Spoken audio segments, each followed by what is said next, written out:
This is The Scoop for Tuesday. I'm Megan Bowman with the WMNF News headlines. Joe Biden has wrapped up a more than 50-year political career, but he also promised to keep fighting, even though he's leaving office. The 46th president spoke not long after watching his successor, Republican President Donald Trump, pledged during his inaugural address to, quote, completely and totally reverse everything his Democratic predecessor did. Biden bid farewell to the presidency yesterday and flew to California with his family to ease back into private life. But in his final hours, Biden used the president's powers to guard against potential revenge by now President Trump. The AP's Ed Donahue reports on the last-minute pardons in Biden's administration.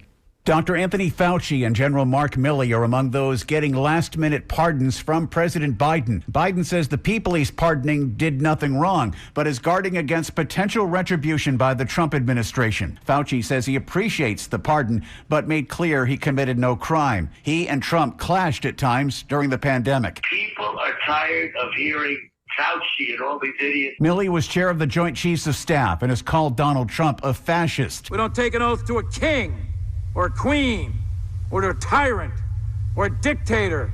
And we don't take an oath to a wannabe dictator. Also pardoned members of the House committee investigating the Capitol riot. Trump told NBC last month. Cheney was behind it, and so was Benny Thompson, and everybody on that committee. For what they did. Yeah.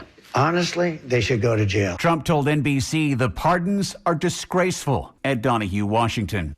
Trump said after his inauguration that Biden had pardoned people who were, quote, very, very guilty of very bad crimes.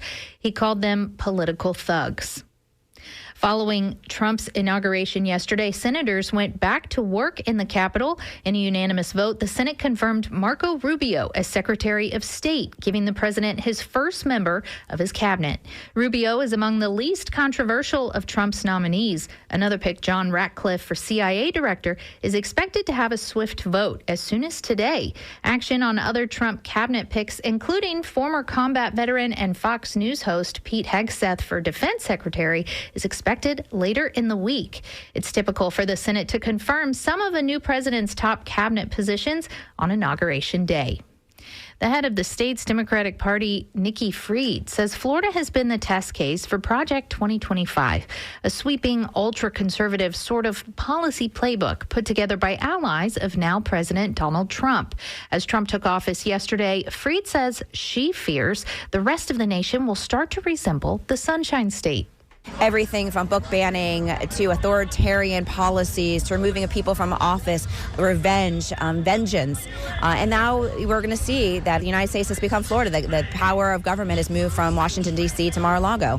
And unfortunately, the country is going to have to be experiencing what Florida's been dealing with in the last couple of years. Fried says Florida Democrats are strong and are gathering forces to push back against Republican governments at both the state and national levels. Some Medicare enrollees will see thousands in savings. WMNF's Chris Young reports it's because a new cap on prescription drugs went into effect this year. Starting in the new year, Medicare Part D enrollees' out-of-pocket spending on prescription drugs now caps at $2,000.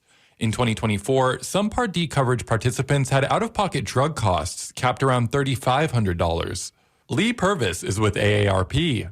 So the fact that this new $2,000 out-of-pocket cap now exists is going to help a lot of people who unfortunately were facing tough choices between paying for their prescription drugs and paying for other important things like their food or their rent. According to healthinsurance.org, around 1.4 million Floridians are enrolled in Medicare Part D.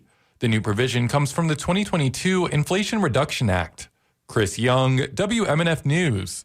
The National Weather Service says rain is likely today after 1. Your highs are near 56. Rainy tonight with your low reaching about 40. Chance of rain tomorrow early in the day. Highs will reach about 52 with wind chill values making it feel like 34. I'm Megan Bowman with the WMNF News headlines. This is The Scoop, recorded at WMNF Tampa.